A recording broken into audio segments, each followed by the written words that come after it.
24वां अध्याय। पृथु की वंश परंपरा और प्रचेताओं को भगवान रुद्र का उपदेश। श्री मैत्रेय जी कहते हैं, विदुर जी, महाराज पृथु के बाद उनके पुत्र परम यशस्वी विजिताश्व राजा हुए।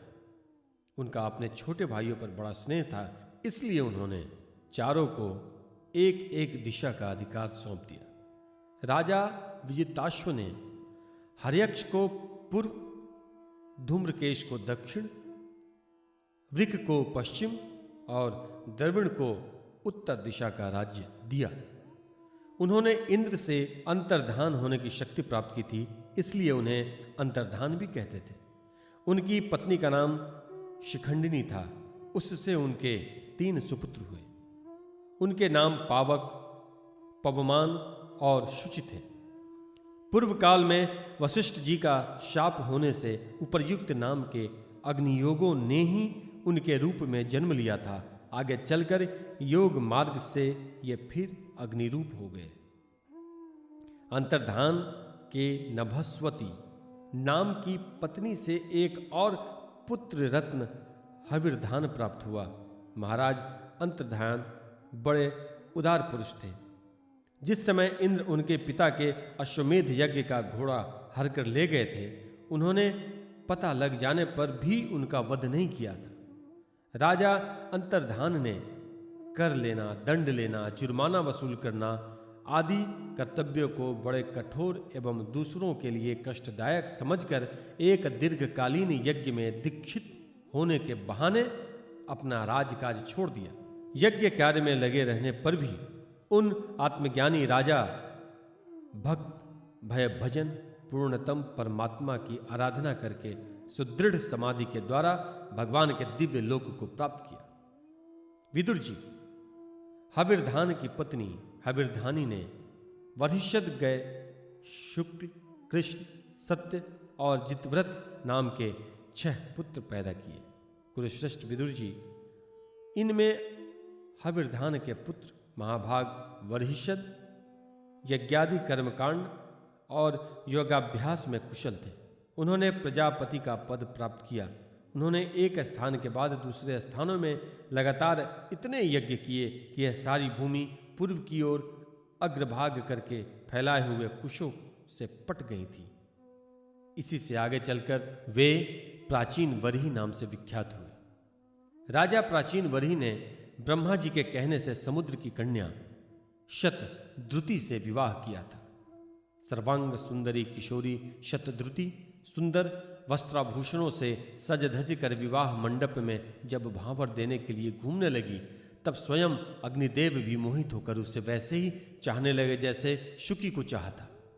नव विवाहिता शतद्रुति ने अपने नुपुरों की झनकार से ही दिशाओं में देवताओं, असुर, गंधर्व, मुनि, सिद्ध, मनुष्य और नाग सभी को वश में कर लिया था। शतद्रुति के गर्भ से प्राचीन वरही के प्रचेता नाम के 10 पुत्र हुए। वे सब बड़े ही धर्मज्ञ तथा एक से नाम और आचरण वाले थे। जब पिता ने उन्हें संतान उत्पन्न करने का आदेश दिया, तब उन सब ने तपस्या करने के लिए समुद्र में प्रवेश किया। वहां 10,000 वर्ष तक तपस्या करते हुए उन्होंने तप का फल देने वाले श्री हरि की आराधना की। घर से तपस्या करने के लिए जाते समय मार्ग में श्री महादेव जी ने उन्हें दर्शन देकर कृपा पूर्वक जिस तत्व का उपदेश दिया था, उसी का वे एकाग्रता पूर्वक ध्यान, जप और पूजन करते रहे। विदुर जी ने पूछा, ब्राह्मण, मार्ग में प्रचेताओं का श्री महादेव जी के साथ किस प्रकार समागम हुआ और उन पर प्रसन्न होकर भगवान शंकर ने उन्हें क्या उपदेश दिया? यह सारयुक्त बात आप कृपा करके मुझसे कहिए। ब्रह्मर्षि, शिव जी के साथ समागम होना तो देहधारियों के लिए बहुत कठिन है, औरों की तो बात ही क्या है।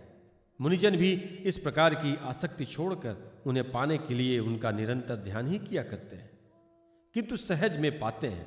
यद्यपि भगवान शंकर आत्माराम है, उन्हें अपने लिए न कुछ करना है न पाना है, तो भी इस लोक सृष्टि की रक्षा के लिए वे अपनी घोर रूपा शक्ति शिवा के साथ सर्वत्र विचरते रहते हैं। श्री मैत्रेय जी ने कहा, विदुर जी, साधु स्वभाव प्रचेतागण पिता की आज्ञा शिरोधार्य कर तपस्या में चित्त लगा पश्चिम की ओर चल दिए। चलते चलते उन्होंने समुद्र के समान विशाल एक सरोवर देखा। वह महापुरुषों के चित्त के सामने बड़ा ही स्वच्छ था तथा उसमें रहने वाले मत्स्यादि जल जीव भी प्रसन्न नजर जान पड़ते थे। उसमें नील कमल, लाल कमल, रात में, दिन में और सायंकाल में खिलने वाले कमल और इंदिवर आदि अन्य कई प्रकार के कमल सुशोभित थे। उसके तटों पर हंस, सारस, चकवा और कारंडव आदि जलपक्षी चहक रहे थे। उसके चारों ओर तरह तरह के वृक्ष और लताएं थी। उस पर मतवाले भंवरे गूंज रहे थे। उनकी मधुर ध्वनि से हर्षित होकर मानो उन्हें रोमांच हो रहा था। कमल कोश के परांग पुंग वायु के झकोरों से चारों ओर उड़ रहे थे, मानो वहां कोई उत्सव हो रहा हो। वहां मृदंग, प्रणव आदि बाजों के साथ अनेक दिव्य राग रागनियों के क्रम से गायन की मधुर ध्वनि सुनकर उन राजकुमारों को बड़ा आश्चर्य हुआ। इतने में ही उन्होंने देखा कि देवादिदेव भगवान शंकर अपने अनुचरों के सहित उस सरोवर से बाहर आ रहे हैं। उनका शरीर तपी हुई स्वर्ण राशि के समान कांतिमान है, कंठ नीलवर्ण है तथा 3 विशाल नेत्र हैं। वे अपने भक्तों पर अनुग्रह करने के लिए उद्धत हैं। अनेकों गंधर्व उनका सुयश गा रहे हैं। उनका सहसा दर्शन पाकर प्रचेताओं को बड़ा कुतूहल हुआ और उन्होंने शंकर जी के चरणों में प्रणाम किया। तब शरणागत भयहारी धर्मवत्सल भगवान शंकर ने अपने दर्शन से प्रसन्न हुए उन धर्मज्ञ और शील संपन्न राजकुमारों से प्रसन्न होकर कहा। श्री महादेव जी बोले, तुम लोग राजा प्राचीन वरही के पुत्र हो, तुम्हारा कल्याण हो। तुम जो कुछ करना चाहते हो वह भी मुझे मालूम है। इस समय तुम लोगों पर कृपा करने के लिए ही मैंने तुम्हें इस प्रकार दर्शन दिया है। जो व्यक्ति अव्यक्त प्रकृति और जीव संज्ञक पुरुष इन दोनों के नियामक भगवान वासुदेव की साक्षात शरण लेता है वह मुझे परम प्रिय है। अपने वर्णाश्रम धर्म का भलीभांति पालन करने वाला पुरुष 100 जन्म के बाद ब्रह्मा के पद को प्राप्त होता है और इससे भी अधिक पुण्य होने पर वह मुझे प्राप्त होता है। परंतु जो भगवान का अनन्य भक्त है वह तो मृत्यु के बाद ही सीधे भगवान विष्णु के उस सर्व प्रचंचातीय परम पद को प्राप्त हो जाता है, जिसे रुद्र रूप में स्थित मैं तथा अन्य आधिकारिक देवता अपने अपने अधिकार की समाप्ति के बाद प्राप्त करेंगे। तुम लोग भगवत भक्त होने के नाते मुझे भगवान के समान ही प्यारे हो। इस प्रकार भगवान के भक्तों को भी मुझसे बढ़कर और कोई कभी प्रिय नहीं होता। अब मैं तुम्हें एक बड़ा ही पवित्र, मंगलमय और कल्याणकारी स्तोत्र सुनाता हूं। इसका तुम लोग शुद्ध भाव से जाप करना। श्री मैत्रेय जी कहते हैं, तब नारायण परायण करुणा हृदय भगवान शिव ने अपने सामने हाथ जोड़े खड़े हुए उन राजपुत्रों को यह स्तोत्र सुनाया। भगवान रुद्र स्तुति करने लगा, भगवान आपका उत्कर्ष उच्च कोटि के आत्मज्ञानियों के कल्याण के लिए, निजाजन लाभ के लिए, उससे मेरा भी कल्याण हो। आप सर्वदा अपने निरतिशय परमानंद स्वरूप में ही स्थित रहते हैं। ऐसे सर्वात्मक आत्मस्वरूप आपको नमस्कार है। आप पद्मनाभ, समस्त लोगों के लिए आदि कारण, भूत सूक्ष्म तन मात्र और इंद्रियों के नियंता, शांत एक रस और स्वयं प्रकाश वासुदेव चित्त के अधिष्ठा भी आप ही हैं। आपको नमस्कार है। आप ही सूक्ष्म, अव्यक्त, अनन्य और मुखाग्नि के द्वारा संपूर्ण लोकों का संहार करने वाले अहंकार के अधिष्ठा, संकर्षण तथा जगत के प्रकृष्ट ज्ञान से उद्गम स्थान बुद्धि के अधिष्ठा प्रद्युम्न है। आपको नमस्कार है। आप ही इंद्रियों के स्वामी, मनस्तत्व के अधिष्ठाता भगवान अनिरुद्ध हैं। आपको बार बार नमस्कार है। आप अपने तेज से जगत को व्याप्त करने वाले सूर्यदेव हैं। पूर्ण होने के कारण आप में वृद्धि और क्षय नहीं होता। आपको नमस्कार है। आप स्वर्ग और मोक्ष के द्वारा तथा निरंतर पवित्र हृदय में रहने वाले हैं। आपको नमस्कार है। आप ही सुवर्ण रूप विद्य से युक्त और चातुर्होत्र कर्म के साधन तथा विस्तार करने वाले अग्निदेव हैं, आपको नमस्कार है। आप पितर और देवताओं के पोषक सोम तथा तीनों वेदों के अधिष्ठा हैं, हम आपको नमस्कार करते हैं। आप ही समस्त प्राणियों के तृप्त करने वाले सर्वरस जल रूप हैं, आपको नमस्कार है। आप समस्त प्राणियों के देह, पृथ्वी और विराट स्वरूप है तथा त्रिलोकी की रक्षा करने वाले मानसिक, इंद्रियक और शारीरिक शक्ति रूप वायु प्राण है, आपको नमस्कार है। आप ही अपने गुण शब्द के द्वारा समस्त पदार्थों का ज्ञान कराने वाले तथा बाहर भीतर का भेद करने वाले आकाश हैं तथा आप ही महान पुण्यों से प्राप्त होने वाले परम तेजोमय स्वर्ग वैकुंठादि लोक हैं, आपको पुनः पुनः नमस्कार है। आप पितृलोक की प्राप्ति करने वाले प्रकृति कर्म रूप और देवलोक की प्राप्ति के साधन निर्वित कर्म रूप हैं तथा आप ही अधर्म के फल रूप दुखदायक मृत्यु हैं, आपको नमस्कार है। नाथ, आप ही पुराण पुरुष तथा सांख्य और योग के अधीश्वर भगवान श्री कृष्ण हैं। आप सब प्रकार की कामनाओं की पूर्ति के कारण साक्षात मंत्र मूर्ति और महान धर्म स्वरूप है। आपकी ज्ञान शक्ति किसी भी प्रकार कुंठित होने वाली नहीं है, आपको नमस्कार है, नमस्कार है। आप ही कर्ता, करण और कर्म तीनों शक्तियों के एकमात्र आश्रय हैं। आप ही अहंकार के अधिष्ठाता रुद्र हैं, आप ही ज्ञान और क्रिया स्वरूप हैं तथा आपसे ही परा पश्यंती, मध्यमा और वैखरी चार प्रकार की वाणी की अभिव्यक्ति होती है, आपको नमस्कार है।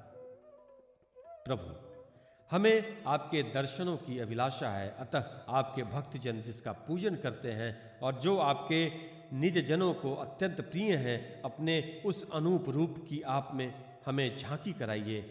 आपका वह रूप अपने गुणों से समस्त इंद्रियों को तृप्त करने वाला है। वह वर्षाकालीन मेघ के समान स्निग्ध, श्याम और संपूर्ण सौंदर्यों का सार सर्वस्व है। सुंदर चार विशाल भुजाएं, महामनोहर मुखारविंद, कमल दल के समान नेत्र, सुंदर भवें सुधर नासिका, मनमोहिनी दंत पंक्ति, अनमोल कपोल युक्त मनोहर मुखमंडल और शोभाशाली समान कर्ण युगल है। प्रीतिपूर्ण उन्मुक्त हास्य, तिरछी चितवन, काली काली घुंघराली अलके, कमल कुसुम की केसर के समान फहराता हुआ पीतांबर, झिलमिलाते हुए कुंडल, चमकाते हुए मुकुट, कंकण, हार, नुपुर और मेघला आदि विचित्र आभूषण तथा शंख, चक्र, गदा, पद्म, वनमाला और कौस्तुभ मणि के कारण उसकी अपूर्व शोभा है। उसके सिंह के समान स्थूल कंधे हैं, जिन पर हार, केयूर एवं कुंडलादि की कांति झिलमिलाती रहती है तथा कौस्तुभ मणि की कांति से सुशोभित मनोहर ग्रीवा है। उसका श्यामल वक्षस्थल श्री वत्स चिन्ह के रूप में लक्ष्मी जी का नित्य निवास होने के कारण कसौटी की शोभा को भी मात करता है। उसका त्रिवली से सुशोभित पीतल के पत्ते के समान सुडौल उदर श्वास के आने जाने से हिलता हुआ बड़ा ही मनोहर जान पड़ता है। उसमें जो भंवर के समान चक्करदार नाभि है, वह इतनी गहरी है कि उससे उत्पन्न हुआ यह विश्व मानो फिर उसी में लीन होना चाहता है। श्याम वर्ण कटिभाग में पीतांबर और स्वर्ण की मेखला शोभायमान है। समान और सुंदर चरण, पिंडली जांघ और घुटने के कारण आपका दिव्य विग्रह बड़ा ही सुदृढ़ जान पड़ता है। आपके चरण कमलों की शोभा शरद ऋतु के दलन कमल कांतिका की तिरस्कार करती है। उनके नखों से जो प्रकाश निकलता है वह जीवों के हृदयांधकार को तत्काल नष्ट कर देता है। हमें आप कृपया करके भक्तों के भयहारी एवं आश्रय स्वरूप उसी रूप का दर्शन कराइए। जगत गुरु, हम अज्ञानावृत प्राणियों को अपनी प्राप्ति का मार्ग बतलाने वाले आप ही हमारे गुरु हैं। प्रभु, चित्त शुद्धि की अभिलाषा रखने वाले पुरुष को आपके इस रूप का निरंतर ध्यान करना चाहिए। इसकी भक्ति ही स्वधर्म का पालन करने वाले पुरुष को अभय करने वाली है। स्वर्ग का शासन करने वाला इंद्र भी आपको ही पाना चाहता है तथा विशुद्ध आत्मज्ञानियों की गति भी आप ही हैं। इस प्रकार आप सभी देहधारियों के लिए अत्यंत दुर्लभ है। केवल भक्तिमान पुरुष ही आपको पा सकते हैं। सत्य पुरुषों के लिए भी दुर्लभ अनन्य भक्ति से भगवान को प्रसन्न करके, जिनकी प्रसन्नता किसी अन्य साधना से दुस्साध्य है, ऐसा कौन होगा जो उनके चरण तल के अतिरिक्त और कुछ चाहेगा। जो काल अपने अदम्य उत्साह और पराक्रम से फड़कती हुई भौं के इशारे से सारे संसार का संहार कर डालता है, वह भी आपके चरणों की शरण में गए हुए प्राणी पर अपना अधिकार नहीं मानता। ऐसे भगवान के प्रेमी भक्तों का यदि आधे क्षण के लिए भी समागम हो जाए तो उसके सामने मैं स्वर्ग और मोक्ष को कुछ नहीं समझता। फिर मर्त्यलोक के तुच्छ लोगों की तो बात ही क्या है। प्रभु, आपके चरण संपूर्ण पाप राशिकों को हर लेने वाले हैं। हम तो केवल यही चाहते हैं कि जिन लोगों ने आपकी कीर्ति और तीर्थ गंगा जी में आंतरिक और बाह्य स्नान करके मानसिक और शारीरिक दोनों प्रकार के पापों को धो डाला तथा जो जीवों के प्रति दया, राग, द्वेष रहित चित्त तथा सरलता आदि गुणों से युक्त हैं, उन आपके भक्त जनों का संग हमें सदा प्राप्त होता रहे। यही हम पर आपकी बड़ी कृपा होगी। जिस साधक का चित्त भक्ति योग से अनुग्रहित एवं विशुद्ध होकर न तो बाह्य विषयों में भटकता है और न अज्ञान गुहारूप प्रवृत्ति में ही लीन होता है, वह अनायास ही आपके स्वरूप का दर्शन पा जाता है, जिसमें यह सारा जगत दिखाई देता है और जो स्वयं संपूर्ण जगत में भास रहा है वह आकाश के समान विस्तृत और परम प्रकाश में ब्रह्म तत्व आप ही हैं। भगवान, आपकी माया अनेक प्रकार के रूप धारण करती है। इसी के द्वारा आप इस प्रकार जगत की रचना, पालन और संहार करते हैं जैसे यह कोई सद्वस्तु हो, किंतु इससे आप में किसी प्रकार का विकार नहीं आता। माया के कारण दूसरे लोगों में भी भेद बुद्धि उत्पन्न होती है और परमात्मा पर वह अपना प्रभाव डालने में असमर्थ होती है। आपको तो यह परम स्वतंत्र ही समझते हैं। आपका स्वरूप पंचभूत, इंद्रिय और अंतःकरण के प्रेरक रूप से उपलक्षित होता है। जो कर्मयोगी पुरुष सिद्धि प्राप्त करने के लिए तरह तरह के कर्मों द्वारा आपके इस सगुण साकार स्वरूप का श्रद्धा पूर्वक भलीभांति पूजन करते हैं, वे ही वेद शास्त्रों के सच्चे मर्मज्ञ हैं। प्रभो, आप ही अद्वितीय आदि पुरुष हैं। सृष्टि के पूर्व आपकी माया शक्ति सोई रहती है, फिर उसी के द्वारा सत्व, रज और तमरूप गुणों का भेद होता है और इसके बाद उन्हीं गुणों के महत्व, अहंकार, अवकाश, वायु, अग्नि, जल, पृथ्वी, देवता, ऋषि और समस्त प्राणियों के युक्त इस जगत की उत्पत्ति होती है। फिर आप अपनी ही माया शक्ति से रचे हुए इस जरायुग, अखंड, स्वेदज और उद्भिज्य भेद से 4 प्रकार के शरीर में अंश रूप से प्रवेश कर जाते हैं और जिस प्रकार मधुमक्खियां अपने ही उत्पन्न किए हुए मधु का आस्वादन करती है, उसी प्रकार वह आपका अंश उन शरीरों में रहकर इंद्रियों के द्वारा इन तुच्छ विषयों को भोगता है। आपके उस अंश को पुरुष या जीव कहते हैं। प्रभु, आपका तत्व ज्ञान प्रत्यक्ष से नहीं, अनुमान से होता है। प्रलय काल उपस्थित होने पर काल स्वरूप आप ही हैं। अपने प्रचंड एवं असह्य वेग से पृथ्वी और भूतों को अन्य भूतों से विचलित कराकर समस्त लोगों का संहार कर देते हैं। जैसे वायु अपने असहनीय और प्रचंड झोंकों से मेघों द्वारा ही मेघों को तितर बितर करके नष्ट कर डालती है। भगवान, यह मोहग्रस्त जीव प्रमादवश हर समय इसी चिंता में रहता है कि अमुक कार्य करना है, इसका लोभ बढ़ गया है और इसे विषयों की ही लालसा बनी रहती है, किंतु आप सदा ही सजग हैं। भूख से जीव लपलपाता हुआ सर्प जैसे चूहों को चट कर जाता है, उसी प्रकार आप अपने काल स्वरूप से उसे सहसा लील जाते हैं। आपकी अवहेलना करने के कारण अपनी आयु को व्यर्थ मानने वाला ऐसा कौन विद्वान होगा जो आपके चरण कमलों को बिसारेगा। इनकी पूजा तो काल की आशंका से ही हमारे पिता ब्रह्मा जी और स्वयंभू आदि 14 मनुओं ने भी बिना कोई विचार किए केवल श्रद्धा से ही की थी। ब्रह्म, इस प्रकार सारा जगत रुद्र रूप काल के भय से व्याकुल है। अतः परमात्मन, इस तत्व को जानने वाले हम लोगों के तो इस समय आप ही सर्वथा भय शून्य आश्रय हैं। राजकुमारों, तुम लोग विशुद्ध भाव से स्वधर्म का आचरण करते हुए भगवान में चित्त लगाकर मेरे कहे हुए इस स्तोत्र का जप करते रहो। भगवान तुम्हारा मंगल करेंगे।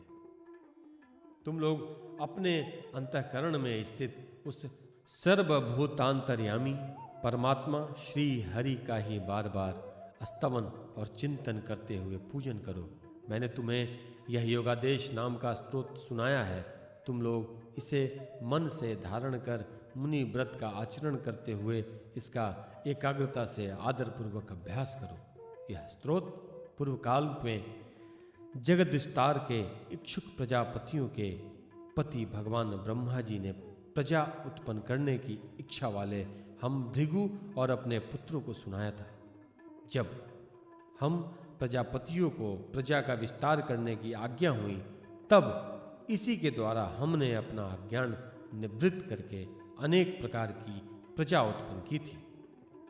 अभी भी जो भगवत परायण पुरुष इसका एकाग्रचित्त से नित्य प्रति जप करेगा, उसका शीघ्र ही कल्याण हो जाएगा। इस लोक में सब प्रकार के कल्याण साधकों में मोक्षदायक ज्ञान ही सबसे श्रेष्ठ है। ज्ञान नौका पर चढ़ा हुआ पुरुष अनायास ही इस दुस्तर संसार सागर को पार कर लेता है। यद्यपि भगवान की आराधना बहुत कठिन है, किंतु मेरे कहे हुए इस स्तोत्र का जो श्रद्धापूर्वक पाठ करेगा, वह सुगमता से ही अपनी प्रसन्नता प्राप्त कर लेगा। भगवान ही संपूर्ण कल्याण साधनों एकमात्र प्यारे प्राप्तव्य हैं। अतः मेरे गाए हुए इस स्तोत्र के गाने से उन्हें प्रसन्न करके वह स्थिरचित होकर उनसे जो कुछ चाहेगा प्राप्त कर लेगा। जो पुरुष उषः काल में उठकर इसे श्रद्धापूर्वक हाथ जोड़कर सुनता या सुनाता है, वह सब प्रकार के कर्म बंधनों से मुक्त हो जाता है।